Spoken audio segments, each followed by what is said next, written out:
suis tombée sur, une campagne de Licade. J'ai compris que j'étais pas du tout, dans la légalité avec mon chat et je me suis dit que c'était quand même fou qu'on soit autant aujourd'hui à, ne pas savoir qu'on est obligé d'identifier nos chats. Alors, Scotty, c'est mon premier animal de compagnie, mon vrai chat à moi, que j'ai eu, très jeune. J'avais 19 ans, donc je l'ai eu au début de mes études supérieures. Du coup, je pensais tout savoir sur les chats parce que j'ai grandi avec, beaucoup d'animaux depuis petite et c'est un peu ma fille maintenant. J'ai grandi avec elle, elle a grandi avec moi et je l'emmène, partout, à mes déplacements, en vacances, à la campagne ou à la montagne. Je l'appelle souvent la duchesse. Si vous connaissez les aristochats, vous savez, pourquoi. Scotty, c'est un chat d'appartement. Elle sort très peu, que pendant les vacances, quand elle a la chance d'aller chez ses grands-parents. Je pensais du coup que c'était des frais supplémentaires, que c'était pas obligatoire, que ça allait être un plus en fait de faire identifier mon animal et en plus elle ne fugue pas. Donc je me suis toujours dit que l'identification c'était plutôt un plus qu'une obligation.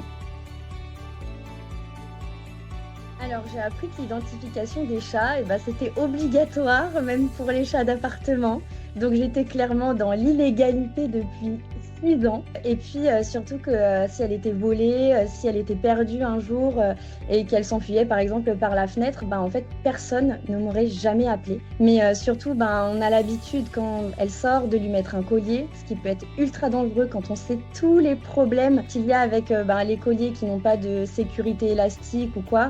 Donc être dans un grillage, attrapé par une branche d'arbre ou quoi. Donc pour éviter aussi toutes ces catastrophes qu'on ne peut pas anticiper. Mais si je l'ai surtout fait identifier, c'est parce que pour moi c'est un acte d'amour qu'on fait pour nos animaux. C'est de la responsabilité qu'on a et du coup pour moi c'est aussi montrer que je prends vraiment cette responsabilité à cœur et que je m'engage auprès d'elle.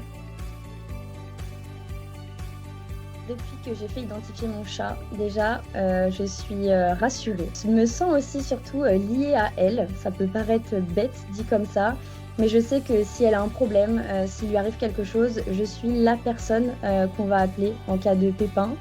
Je suis sa maman officiellement, si on peut dire ça comme ça.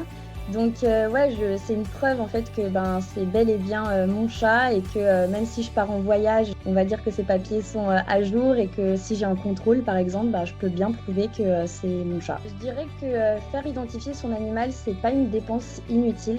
C'est d'ailleurs une dépense qu'on doit prévoir quand on adopte. Au même titre que les soins, l'alimentation, les activités, le bien-être en règle générale.